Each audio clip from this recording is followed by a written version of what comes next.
Hello, this is Francia. I'm a writer, artist, and teacher and gardener living in Muskogee territory.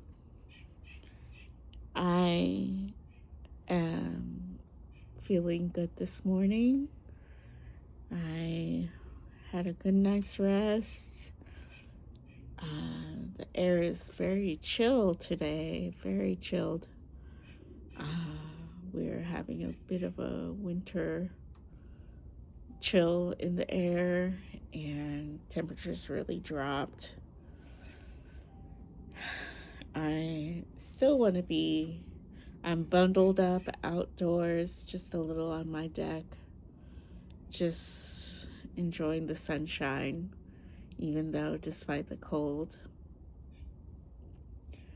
Today, I think I'm going to talk to you about spirituality that helps me get through the day. I consider myself an interfaith person, Catholic, African wisdom, and Buddhist all at once. I think my mom is walking through the door, so she might interrupt in a second. But I just couldn't pick one, and I don't feel I have to. I feel like I can just be immersed in all all religions. Basically, there's something beautiful about all spirituality, and it's not really something that I consider a performance thing. It's more of a, like, I don't just go to church just to go to church because my family is making me go. I go to church because I feel like being in the presence of community and being in the presence of the word and um, honoring my faith. And I feel that about Buddhist Sangha as well. I feel like being in community. I feel like getting the Dharma.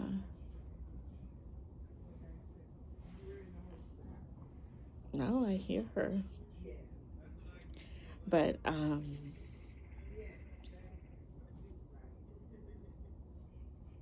yeah, I just am called, and I find my African spirituality calls me to worship my ancestors and honor them, take care of them, usher them to other realms if they're stuck, um, honor the earth in all her wisdom, Oshun, Mata, Mami Wada.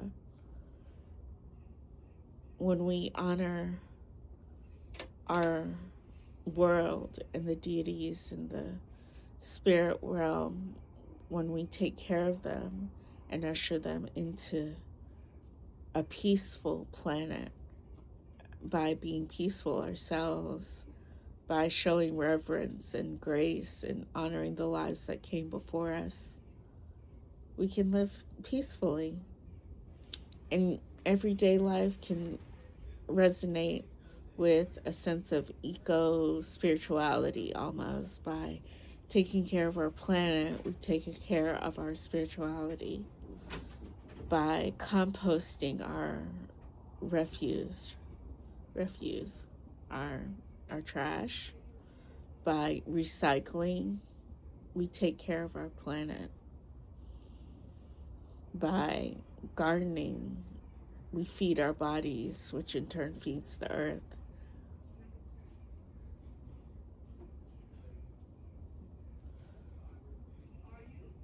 There's no reason to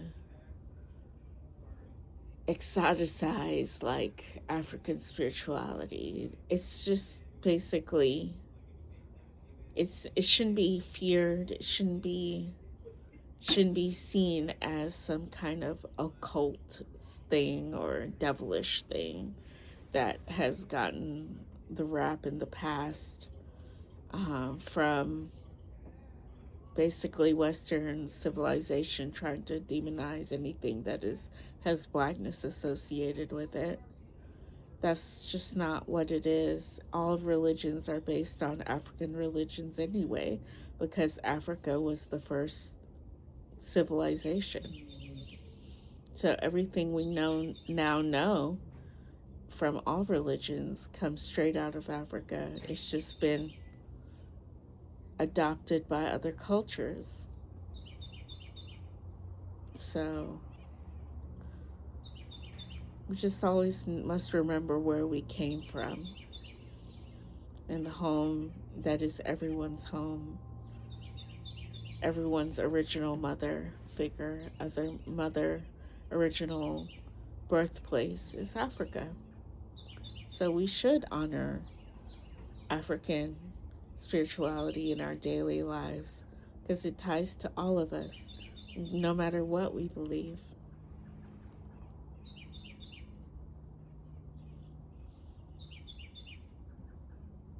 Recently, I wrote about right speech, which is basically mindfulness of speech, like making sure that you speak wisely and thoughtfully and with heart and reverence. And I also wrote about kindness, being kind to your neighbor, yourself, your community, showing wisdom and kindness. These are basic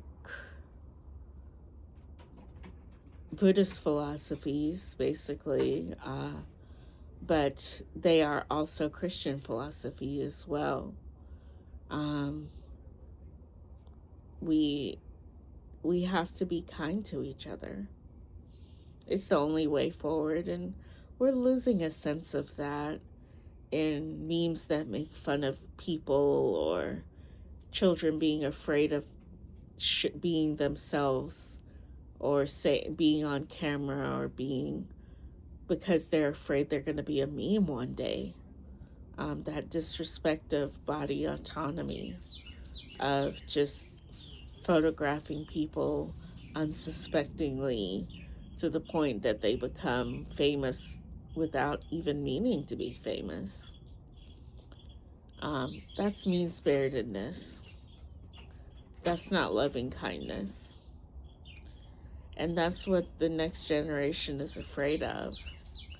They're afraid of showing that they're poets because it's cringe to be in your emotions and sharing your gifts with the world. I bet this is cringe for my daughter, me going on camera and talking. My youngest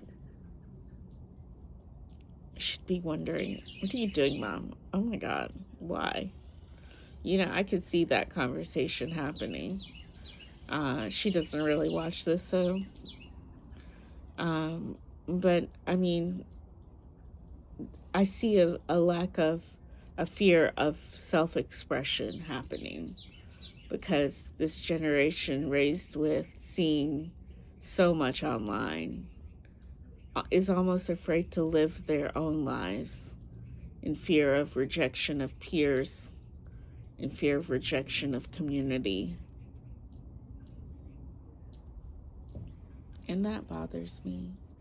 And that's why we have to call on our spiritual selves to heal our young ones, heal our nation and nations. So many are turning to violence.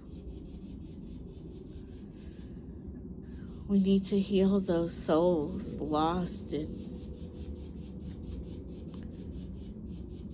the dark side, basically. I think that's a J.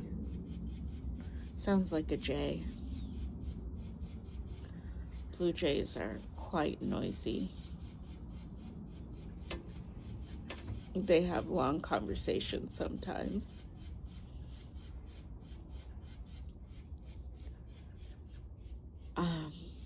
But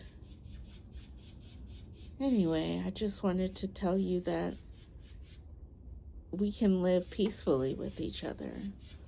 We can show spirituality without being, oh, my dog is so dramatic. We can show our spiritual selves in what we do in nature, by just honoring nature, by honoring our Earth Mother, by honoring God, by honoring our ancestors in any way that feels good to us, good to you. Finding peace in maybe lighting a candle or burning incense. Finding peace in taking a walk, being mindful. Finding peace in meditating and following your breath. There are guided meditations online that you can find that could help you just center yourself in the mornings or whenever you so choose.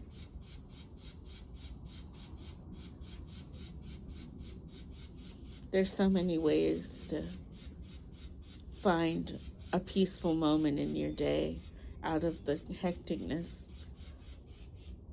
and getting away from that hectic life. One way as a young parent, what I would do was make sure my children didn't have multiple activities in a day. I would have them all both playing piano at this and having the same piano lesson back to back. I would schedule art lessons at the same time. Things would be streamlined where I wasn't running from ballet to gymnastics to music.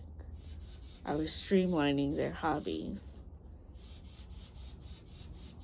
And that worked better for me. Less time in a commute, less busyness, and they were enriched. Yet I wasn't stressed out going from place to place. And I saw what could come to me versus me going out into the world. I'm sorry about that blue jay.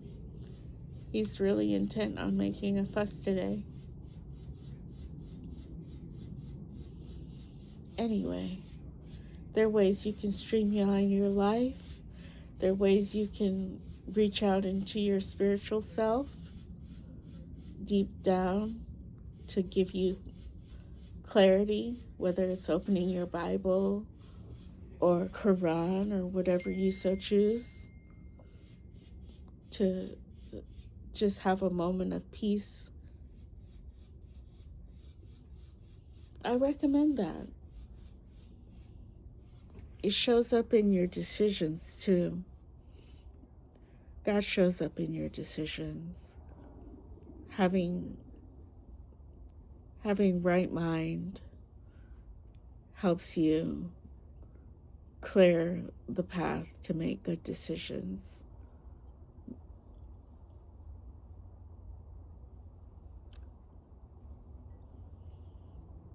So I'd say it's just really